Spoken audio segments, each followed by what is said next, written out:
برقائے خان، اسلم راہی،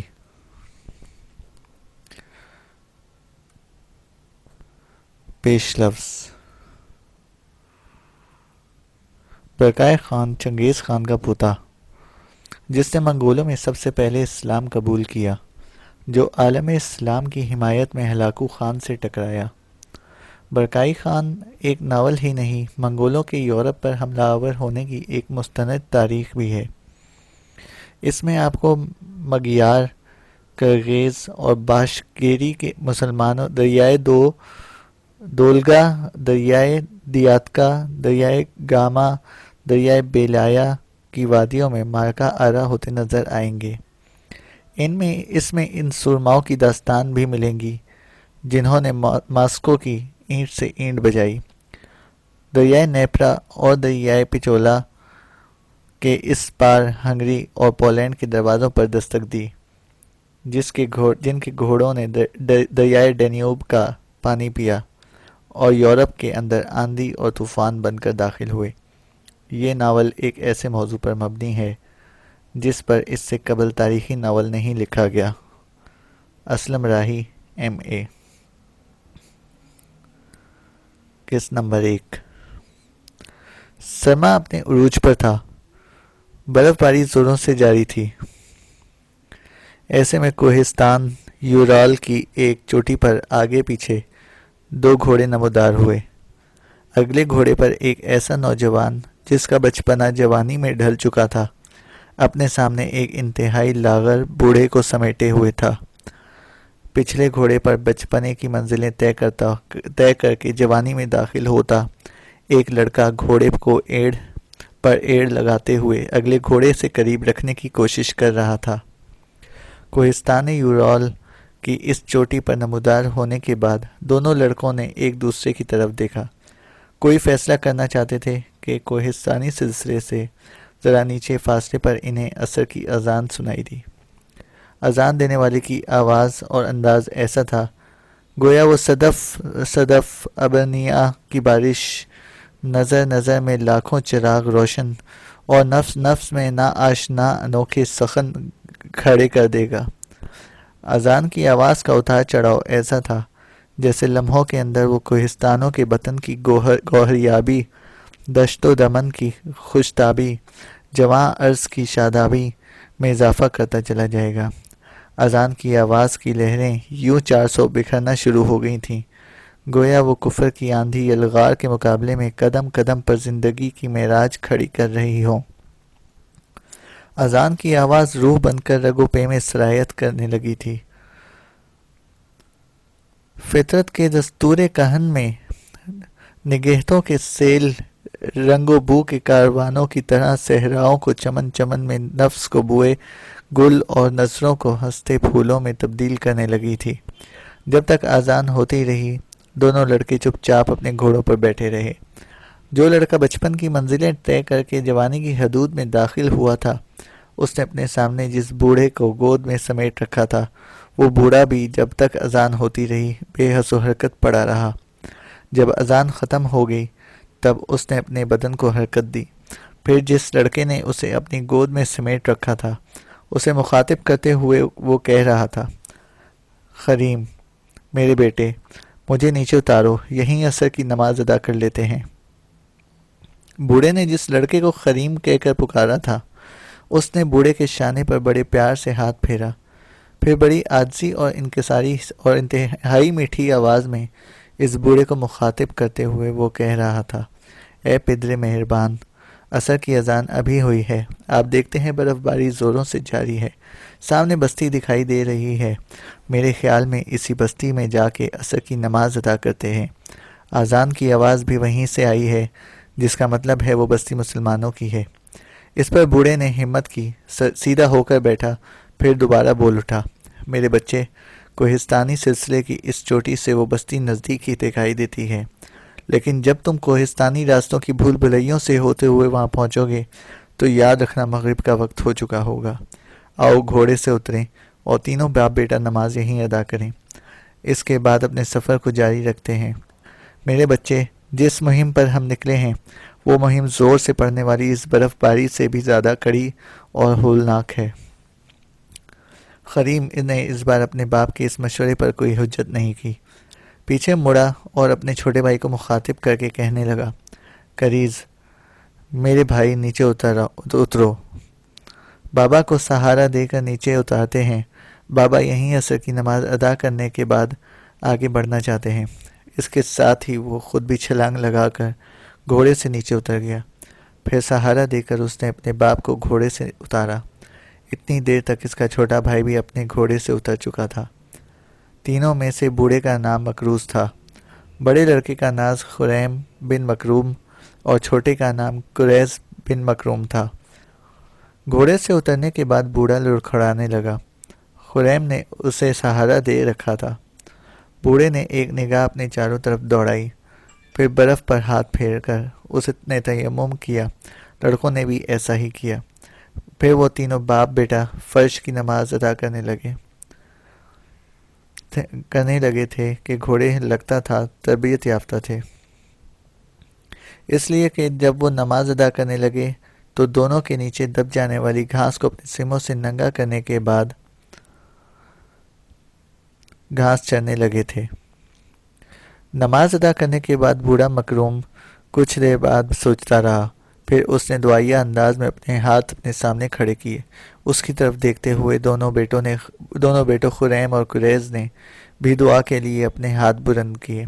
پھر انتہائی عاجزی انکساری اور ڈوبتی کپاتی آواز میں بوڑھا بیمار مکروم دعا مانگ رہا تھا۔ وہ کہہ رہا تھا، اے خدائے مہرباں، تو ہی صحراؤں میں یہ سایہ دار درخت کھڑے کرتا ہے، ظلموں کے ہجوم میں قندیلوں کو روشن کرتا ہے، تو ہی ستاروں کو بھولے بھٹکوں کے لیے خضر راہ بناتا ہے، آسمان کے خرد کو تو ہی دانش و آگاہی کے ستاروں کا گہوارہ بناتا ہے۔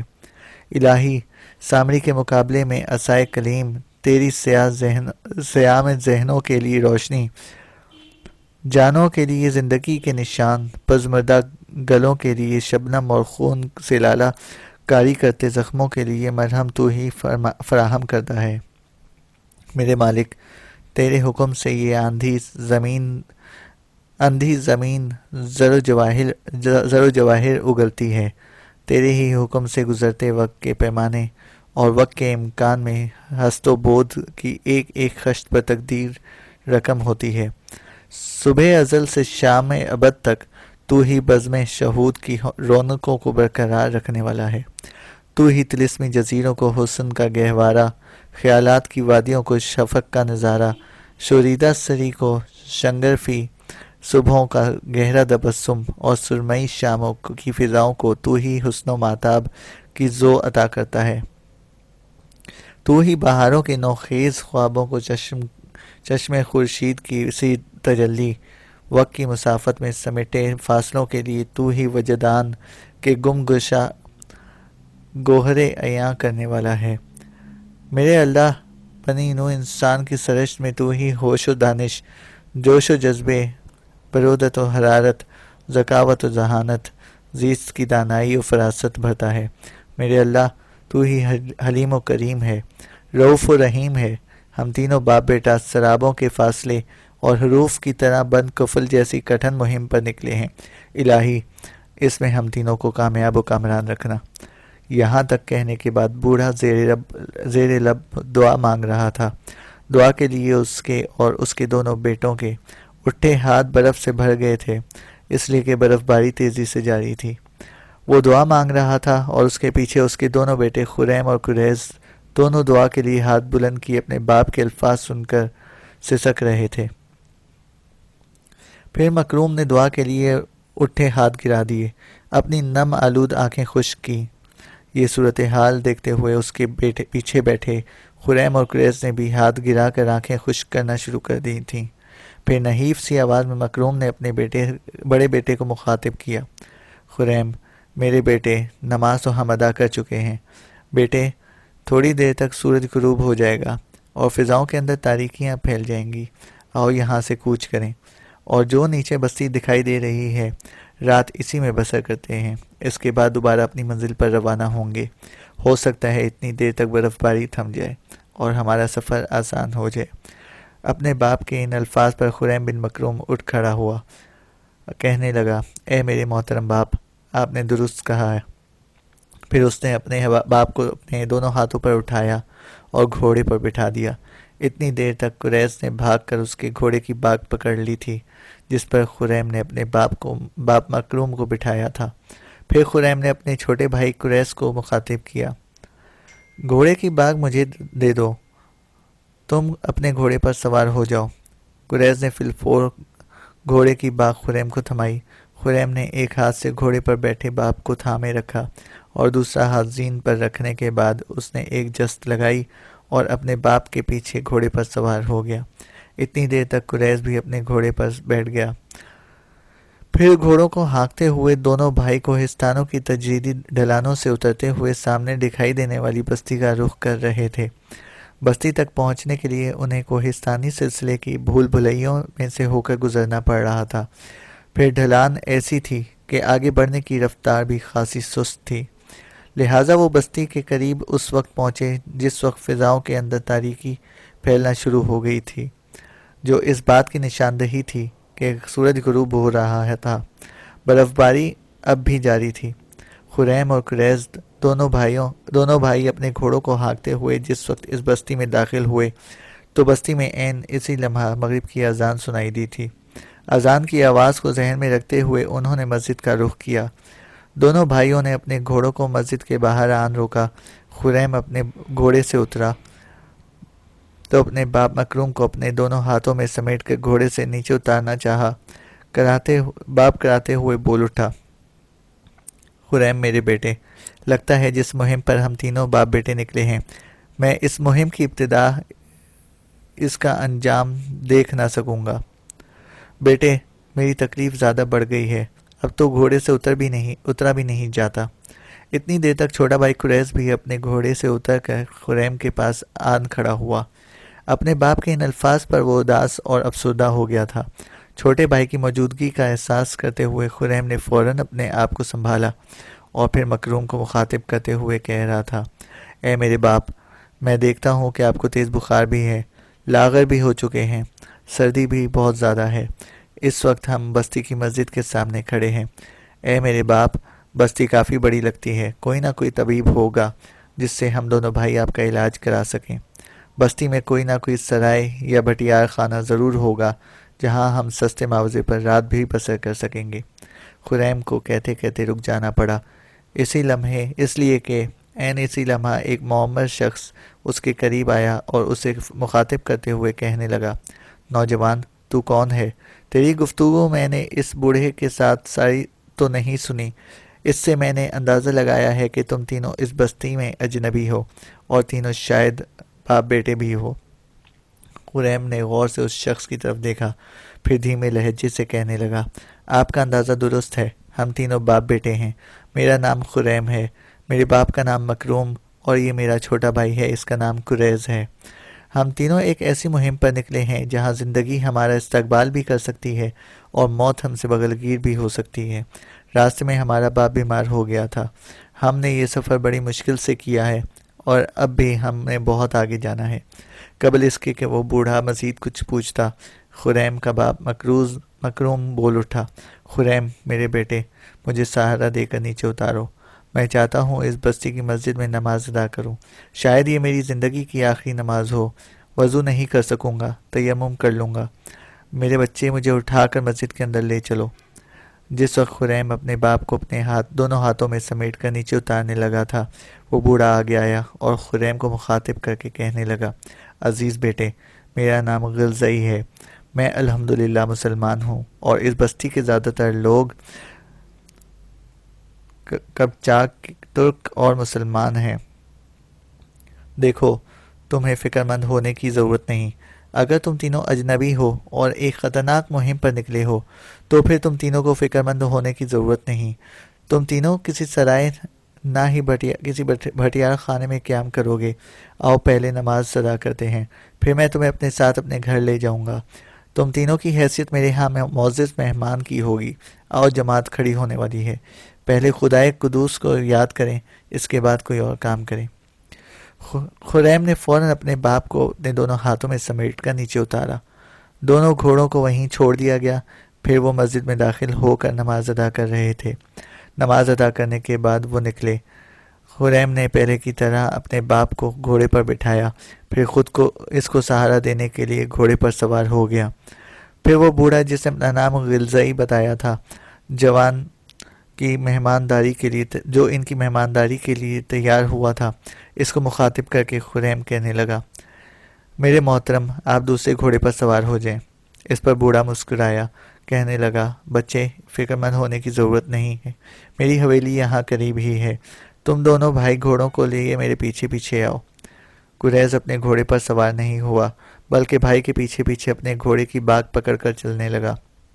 غلزئی ایک کافی بڑی حویلی کے سامنے رکا۔ دروازے پر اس نے دستک دی۔ تھوڑی دیر بعد دروازہ کھلا۔ دروازہ کھولنے والا ایک لڑکا تھا۔ اس لڑکے کی طرف اشارہ کرتے ہوئے غلزئی نے خریم کو مخاطب کیا، اجنبی بیٹے، یہ میرا بیٹا ہے، نام ہے اس کا کبیر ہے۔ اس موقع پر خریم نے اپنے گھوڑے سے نیچے اترنا چاہا تو غلزئی نے تڑپ کر اپنا ہاتھ اس کی ران پر رکھ دیا اور کہنے لگا، نیچے مت اترنا، جس طرح گھوڑے پر بیٹھے ہو اسی طرح بیٹھے رہو، اپنے باپ کو سہارا دیے رہو، اسی حالت میں حویلی میں داخل ہو۔ پھر غلزئی کے اشارے پر کبیر نام کے لڑکے نے پورا دروازہ کھول دیا تھا۔ خریم اور قریش حویلی میں داخل ہوئے۔ کبیر نام کا وہ لڑکا جس نے دروازہ کھولا تھا، وہ حویلی کے سکونتی دروازے کی طرف بھاگا۔ شاید وہ مہمانوں کے آنے کی اطلاع گھر پر کرنے لگا تھا کہ بوڑھے غلزئی نے کہا، کبیر میرے بیٹے، بھاگ کر میرے پاس آؤ۔ لڑکا مڑا اور بھاگتا ہوا غلزئی کے پاس آیا۔ غلزئی نے اس کا گال تھپ تھپایا اور پیشانی چومی، کہنے لگا، بیٹے بھاگ کر جاؤ، طبیب کو بلاؤ، یہ جو ہمارے مہمان آئے ہیں یہ 2 بھائی ہیں اور ان کے ساتھ ان کا باپ ہے جو سخت بیمار ہے، بیٹے جلدی کرو۔ لڑکے نے جواب میں کسی رد عمل کا اظہار نہ کیا، بلکہ فکر مند ہو کر بھاگتا ہوا حویلی سے باہر نکل گیا۔ غلزئی نے ان دونوں بھائیوں کو حویلی کے دائیں جانب استبل میں لے گیا۔ اس کے کہنے پر خریم نے اپنے باپ کو گھوڑے سے اتار کر ایک شہنشین طرز کی اونچی جگہ پر لٹا دیا۔ مکروم انتہائی لاغر ہو رہا تھا، جسم اس کا کپکپا رہا تھا اور تیز بخار میں وہ تپ رہا تھا۔ پھر غلزئی کے کہنے پر دونوں بھائیوں نے اپنے گھوڑوں کے ساتھ بندھے ہوئے بستر اتار کر اس شہنشین پر رکھ دیے۔ گھوڑوں کی زینیں بھی اتار لی تھیں۔ اس دوران غلزئی آگے بڑھا۔ دونوں گھوڑوں کو کھونٹے کے ساتھ باندھنے کے بعد اس نے پہلے انہیں پانی پلایا، پھر ان کے سامنے چارہ ڈال دیا۔ ایسا کرنے کے بعد وہ خریم کے پاس آیا اور استبل کے ایک کونے کی طرف اشارہ کرتے ہوئے کہنے لگا، بچے، وہ سامنے دیکھو، موٹے موٹے نمدہ نما کمبل پڑے ہوئے ہیں، ان میں سے کچھ اٹھاؤ اور اپنے گھوڑے پر ڈال دو۔ گھوڑے جب پیٹ بھر کر کھانا کھائیں گے اور ان کمبلوں سے ڈھکے رہیں گے تو برف باری میں انہیں سردی سے نقصان بھی نہیں ہوگا اور ان کی تھکاوٹ بھی دور ہو جائے گی۔ خریم اور قریش دونوں آگے بڑھے۔ دونوں گھوڑوں پر انہوں نے کمبل ڈال دیے۔ پھر دوبارہ خریم کو غلزئی نے مخاطب کیا، گھوڑوں کی زینوں کے ساتھ جو بستر تم نے اتارے ہیں انہیں یہیں پڑے رہنے دو، فرجینے بھی زین کے ساتھ ہی رہنے دو، اپنے باپ کو اٹھاؤ اور میرے ساتھ آؤ۔ خریم آگے بڑھا۔ اپنے باپ کو اس نے اپنی پیٹھ پر اٹھایا، پھر دونوں بھائی غلزئی کے پیچھے ہو لیے۔ جب وہ سکونتی حصے کے سامنے پہنچے برآمدے میں آئے تو اچانک اسی سکونتی حصے سے ایک ڈھلی ہوئی عمر کی عورت اور اس کے ساتھ ایک انتہائی خوبصورت لڑکی نکلی۔ دونوں برآمدے میں آن کھڑی ہوئیں۔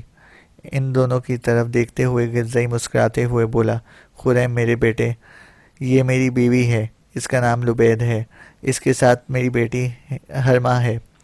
پھر اپنی بیوی اور بیٹی سے اس نے مکروم خریم اور قریش کا تعارف اور ان کے آنے کی وجہ تفصیل سے کہہ ڈالی تھی۔ اس موقع پر غلزئی کی بیوی لبید بولی اور کہنے لگی، اتنی تفصیل بتانے کی ضرورت نہیں، مہمانوں کو اتنی سردی میں برآمدے میں روکنا اچھا نہیں، انہیں بائیں طرف والے کمرے کی طرف لے آئیں۔ پھر وہ تینوں خریم اور قریش کو حویلی کے بائیں طرف والے کمرے میں لے کر داخل ہوئے۔ اندر کمرے میں کچھ مسہریاں لگی ہوئی تھیں۔ غلزئی کے کہنے پر خریم نے اپنے باپ کو ایک مسہری پر لٹا دیا۔ مسہری پر لٹنے کے بعد مکروم بری طرح کراہنے لگا تھا۔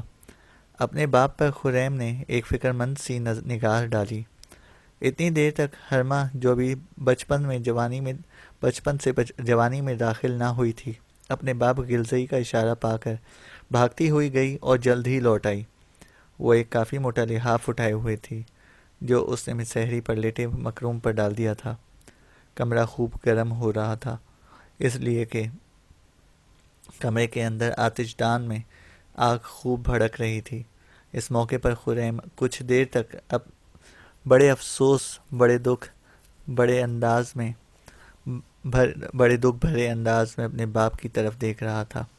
پھر اس نے ایک گہری نگاہ اپنے قریب کھڑے گلزئی پر ڈالی اور اسے مخاطب کر کے کہنے لگا، میرے محترم، میرے پاس الفاظ نہیں ہیں جنہیں میں ادا کر کے آپ کا شکریہ ادا کر سکوں۔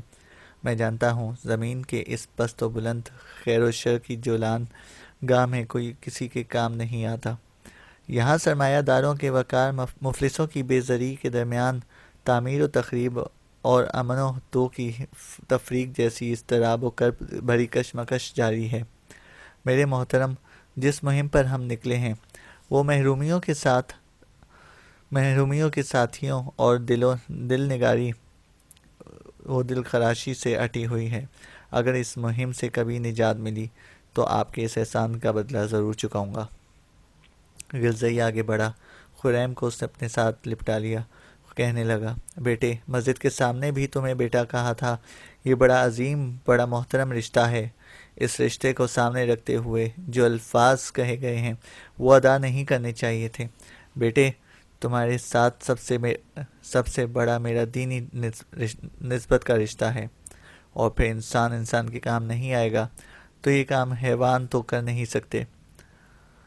جن حالات میں تمہاری بستی میں داخل ہوئے ہو، تم ہماری بستی میں داخل ہوئے ہو، ان حالات میں اگر میں تمہارے کام نہ آتا تو اس بستی کا کوئی اور اللہ کا بندہ اس فرض کو ادا کر دیتا۔ میری خوش قسمتی ہے کہ یہ کام خداوند قدوس نے مجھے سونپا ہے۔ ہو سکتا ہے اس طرح میرے اہل و عیال میں میرے اعمال میں چند نیکیاں ہی لکھی جائیں۔ یہاں تک کہنے کے بعد گلزئی رکا، پھر وہ کہنے لگا، ہم گھر کے 4 افراد ہیں، میں، میری بیوی لبید، میری بیٹی ہرما اور بیٹا کبیر۔ ہرما اور کبیر دونوں آگے پیچھے کے ہیں، دونوں میں 2 سال کا ہی فرق ہوگا۔ بیٹے، تمہاری یہاں آمد میرے لیے خوشی کا باعث ہے۔ میں سمجھوں گا میرا ایک بیٹا اور ایک بیٹی نہیں، بلکہ ایک بیٹی اور 3 بیٹے ہیں۔ گلزئی کی اس گفتگو کے جواب میں خریم کچھ کہنا ہی چاہتا تھا کہ عین اسی لمحے کبیر طبیب کو لے کر اس کمرے میں داخل ہوا۔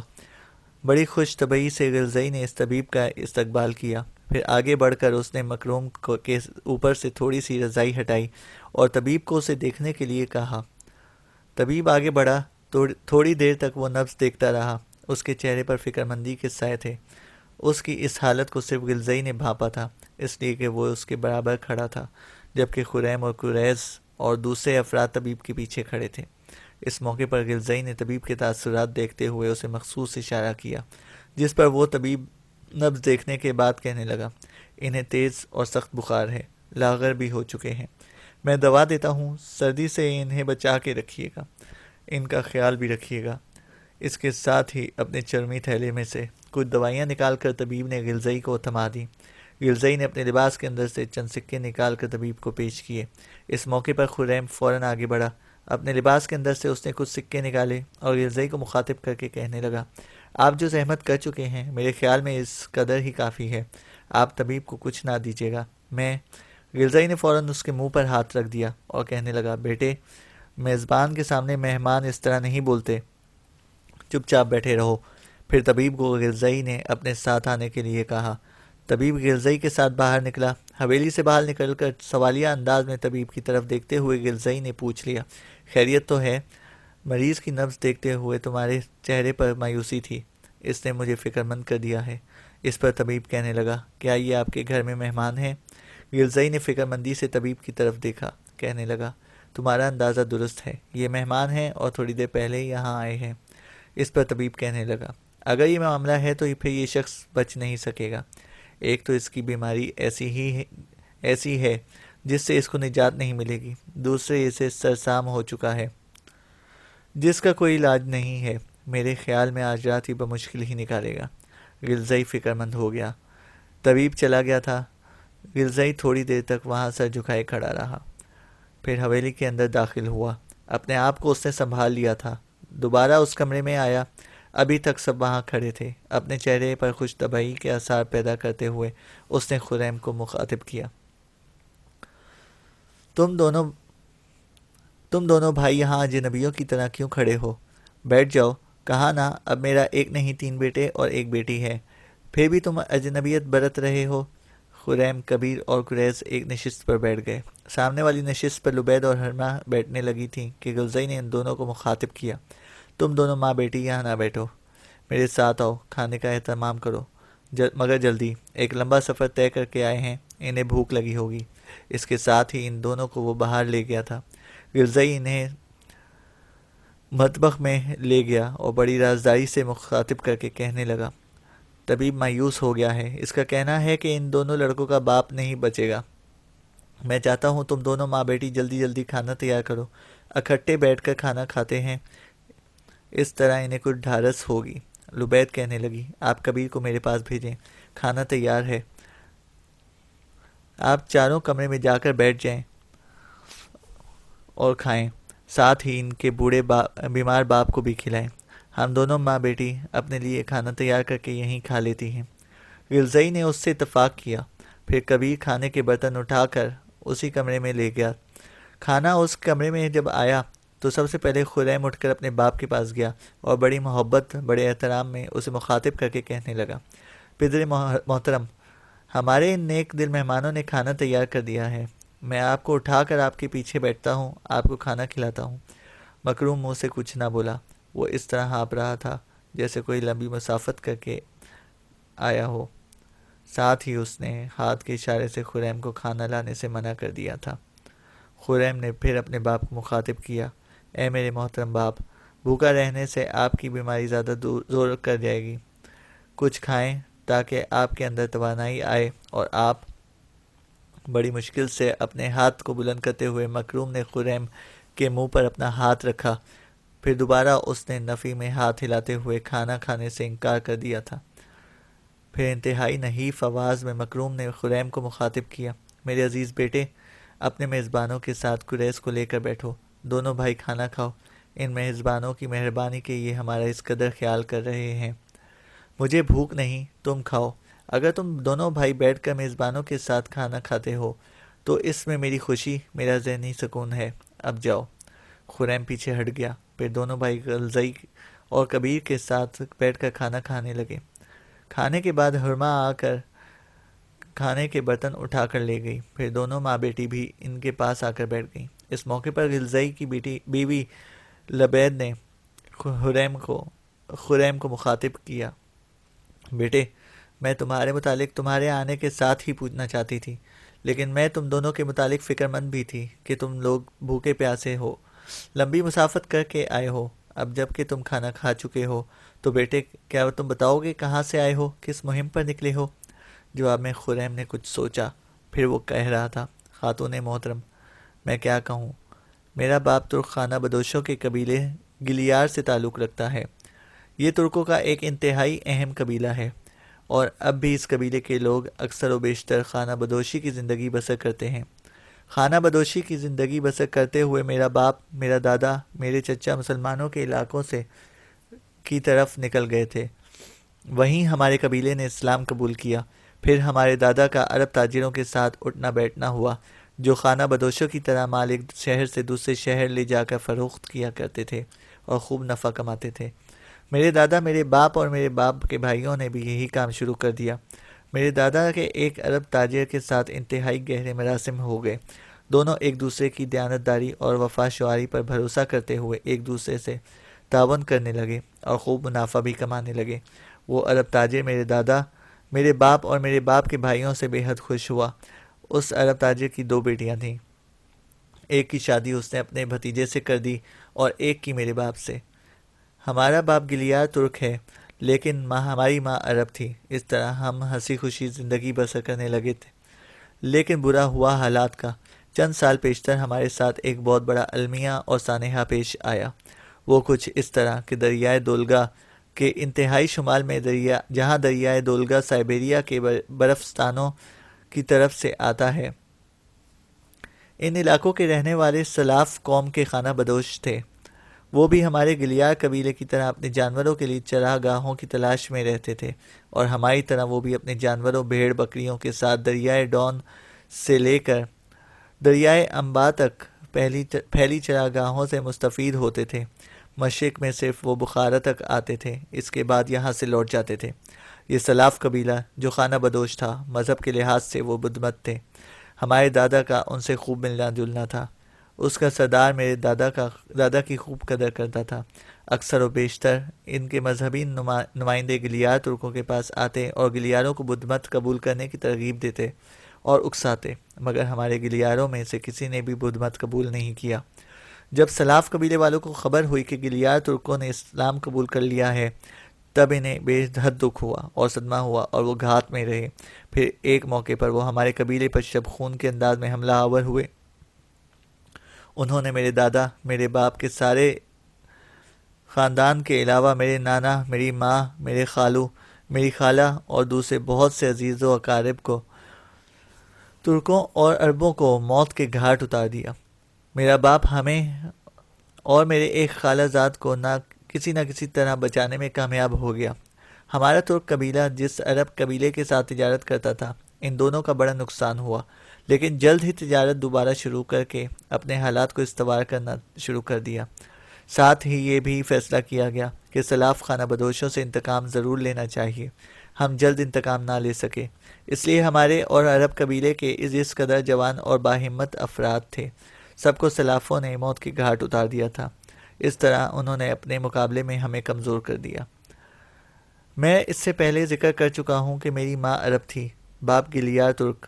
ہم دو ہی بھائی ہیں، اور ایک میں اور ایک یہ میرے سامنے بیٹھا ہے، اس کا نام قریز ہے۔ ہماری خالہ کا صرف ایک ہی بیٹا ہے، وہ ہمارے ساتھ آنا چاہتا تھا، لیکن ہمارے باپ نے اسے سمجھا کر اسی عرب قبیلے میں رکھا جو مال کا لین دین کرتا ہے۔ اس کا نام عمیر بن نصر ہے۔ ہم اسے قبیلے میں چھوڑ کر یہاں آ گئے ہیں۔ میں جانتا ہوں کہ وہ بڑی بے چینی، بڑی اذیت میں رہتے ہوئے ہمارا انتظار کرتا ہوگا، اس لیے ہم دونوں بھائیوں کو وہ سگے بھائیوں کی طرح چاہتا ہے۔ کبھی اس نے یہ کہا ہے نہ سوچا ہے کہ ہم دونوں اس کے خالہ زاد ہیں۔ یہاں تک کہنے کے بعد دم لینے کے لیے جب خریم رکا تو اسے مخاطب کرتے ہوئے غلزئی بول اٹھا، بیٹے، خانہ بدوش سلاف بڑے طاقتور، بڑے خونخوار ہیں۔ میری سمجھ میں یہ بات نہیں آ رہی کہ تم تینوں باپ بیٹا ان سے انتقام لینے کے لیے کیسے چل پڑے۔ تم تینوں کی ان کے سامنے کیا وقت ہے؟ جواب میں خریم مسکرایا۔ پھر وہ غلزئی کو مخاطب کرتے ہوئے دوبارہ کہہ رہا تھا، میرے محترم، ابھی میں نے اپنی گفتگو تمام نہیں کی، دم لینے کے لیے رکا ہوں، تو بیچ میں آپ نے یہ سوال کھڑا کیا ہے۔ آپ کے اس سوال کا جواب بھی میں دیتا ہوں۔ جیسا کہ میں بتا چکا ہوں کہ ہم خانہ بدوشی ترک کر کے تجارت کا پیشہ اختیار کر چکے تھے۔ یہ کام ہمارا باپ، ہمارا دادا کرتا رہا ہے، اور ہم ان کے ساتھ اس کام میں مدد کرتے رہے ہیں۔ گو ہم چھوٹے ہی تھے، لیکن مال کے اس لین دین کے سلسلے میں ہمارا آنا جانا دریائے وولگا کے کنارے سرائے باتو کی طرف بھی تھا، جہاں چنگیز خان کا پوتا باتو رہتا ہے۔ تاتاری اور یہ منگول ہم سے اچھی خاصی قیمت پر ضرورت کا سامان خرید لیا کرتے تھے، اور ان سے ہمیں کافی منافع ہوتا تھا۔ تجارت کے اس لین دین کے سلسلے میں ہماری اور ہمارے باپ کی واقفیت باتو کے چھوٹے بھائی برکائی خان کے ساتھ بھی ہو گئی۔ برکائی ہماری بڑی قدر کرنے لگا، ہماری بڑی عزت، بڑا احترام کرتا تھا، اس لیے کہ منگولوں کے اندر وہ پہلا شخص ہے جس نے اسلام قبول کیا۔ اس لحاظ سے وہ مسلمانوں کا بڑا احترام، ان کی بڑی عزت کرتا ہے۔ اب ہم تینوں باپ بیٹا ان علاقوں کی طرف اس لیے آئے ہیں کہ یہاں سے ہم دریائے وولگا کے کنارے شمال کی طرف جائیں گے، سرائے باتو میں تو داخل ہوں گے، وہاں چنگیز خان کے پوتے برکائی خان سے ملیں گے اور اس سے التماس کریں گے کہ سلافوں سے انتقام لینے کے لیے وہ ہماری مدد اور ہماری حمایت کرے۔ میرے باپ اور مجھے پورا یقین اور اعتماد ہے کہ اس سلسلے میں برکائے خان ہماری ضرور مدد کرے گا۔ برکائے خان نہ صرف ہمارے باپ کو جانتا ہے، بلکہ مجھے، میرے اس چھوٹے بھائی اور ہمارے خالہ زاد عمیر بن نصر کو بھی خوب جانتا ہے۔ تو اے محترم میزبانوں، ان علاقوں کی طرف آنے کے لیے یہ ہے ہماری داستان۔ خریم جب خاموش ہوا تو اسے مخاطب کرتے ہوئے غلظی بول اٹھا، میرے عزیز، اپنے جس خالہ زاد کا تو نے ذکر کیا ہے اور جس کا نام عمیر بن نصر بتایا ہے، اگر تمہارے اہل خانہ خونخوار سلافوں نے مار دیے ہیں تو پھر وہ کس کے پاس رہتا ہے؟ اس پر دکھ بھرے انداز میں خریم کہنے لگا، عرب تاجروں میں سے ہمارے ننیال کی طرف سے کچھ عزیز و اقارب ہیں۔ میرا باپ، ہم دونوں بھائی اور ہمارا وہ خالہ زاد عمیر بن نصر انہی کے ساتھ رہ کر تجارت کا کام کرتے تھے۔ اب ہمارے ادھر آنے کے بعد وہ انہی تاجروں کے اندر رہتے ہوئے کام کرتا ہے۔ گو عمر میں وہ مجھ سے چھوٹا ہے اور میرے بھائی قریش سے بڑا ہے، لیکن تجارتی مال کے لین دین میں بڑا ماہر ہے، اور یہ کہ تیغ زنی اور دوسرے حربی معاملات میں بڑی مہارت رکھتا ہے۔ اس کے علاوہ، یہاں تک کہتے کہتے خریم بن مکروم اچانک خاموش ہو گیا، اس لیے کہ اس کے باپ نے کراہتے ہوئے اسے پکارا تھا۔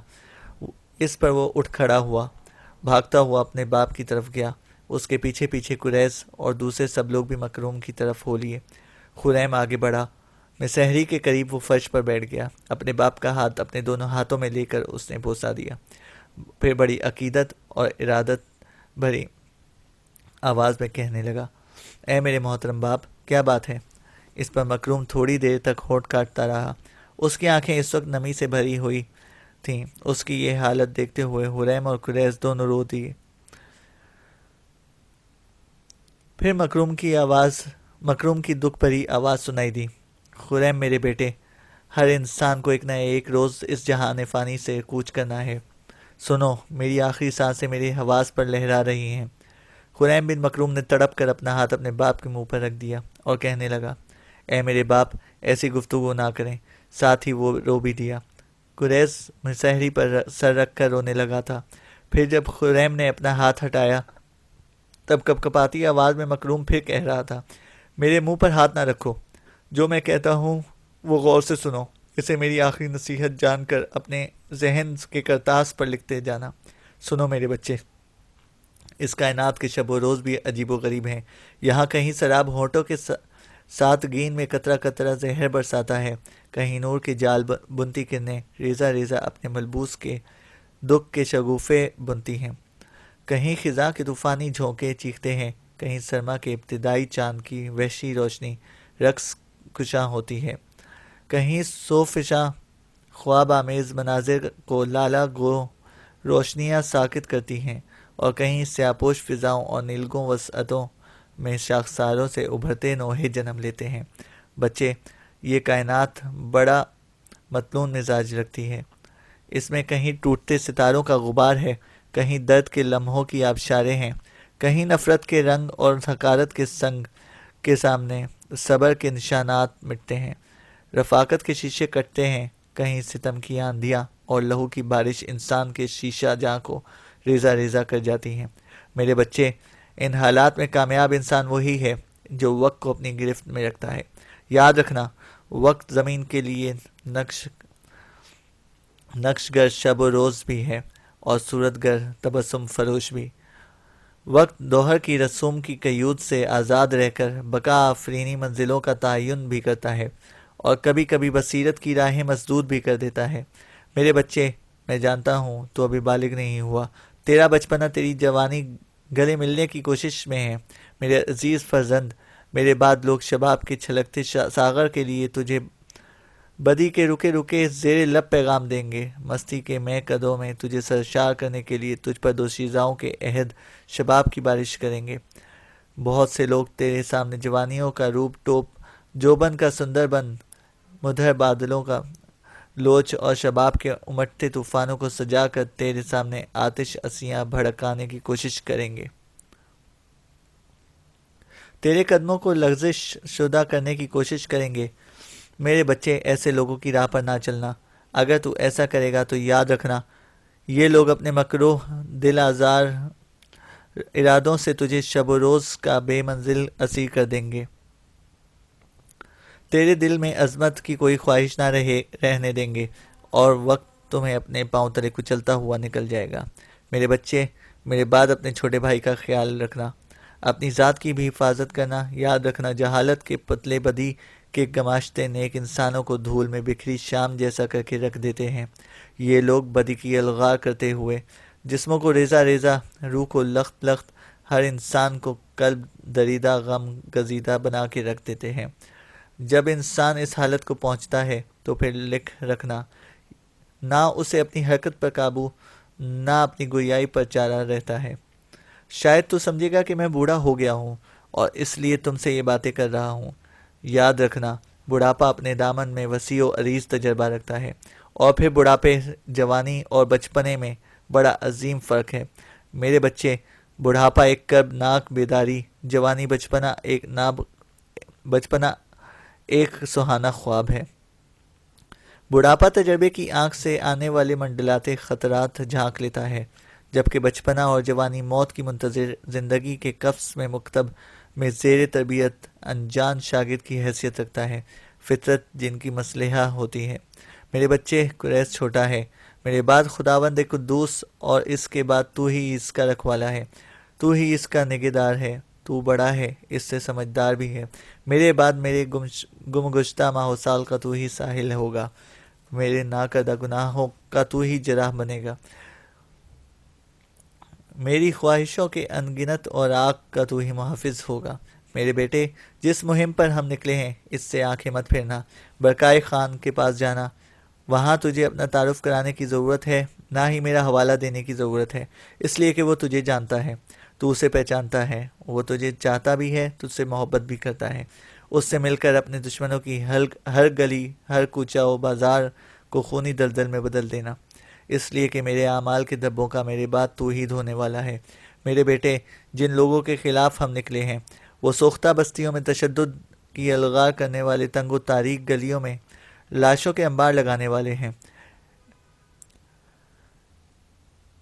ان کے جبر کے شکنجوں اور ناامیدی کے صحراؤں میں ان کے خلاف بھوک و بیچارگی کی طرح حرکت میں آنا، اور ان کی حالت اپنے سامنے مجروح ہو مظلوم اجڑتے قافلوں سے بھی بدتر بنا کے رکھ دینا۔ میرے بیٹے، میرے بعد تو ہی اپنی نسل کا راہبر ہوگا۔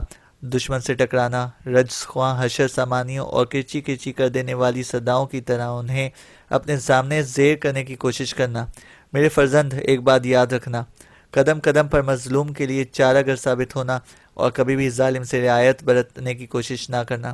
سن میرے فرزند، یہ زندگی، یہاں تک کہتے کہتے مکروم خاموش ہو گیا۔ اس کی زبان لڑکھڑا گئی، بدن کانپ اٹھا۔ اس کے خاموش ہو جانے پر حریم اور قریش دونوں تڑپ اٹھے۔ مکروم اونچے اونچے سانس لینے لگا تھا، ہلکے ہلکے اس کا چہرہ ہلاتے ہوئے خریم اسے پکارنے لگا، لیکن وہ اس کی پکار کا جواب نہیں دے رہا تھا۔ اس کی حالت دیکھتے ہوئے قریش پھوٹ پھوٹ کر رو دیا۔ پھر ان دونوں بھائیوں کے سامنے ان کے باپ مکروم کی آخری ہچکی لی، پھر وہ دم توڑ گیا۔ دونوں بھائیوں نے جب دیکھا کہ ان کا باپ مر گیا ہے تب وہ ہچکیوں اور سسکیوں میں پھوٹ پھوٹ کر رو دیے۔ ان کے سامنے بیٹھے ان کے سارے میزبان بھی رو دیے۔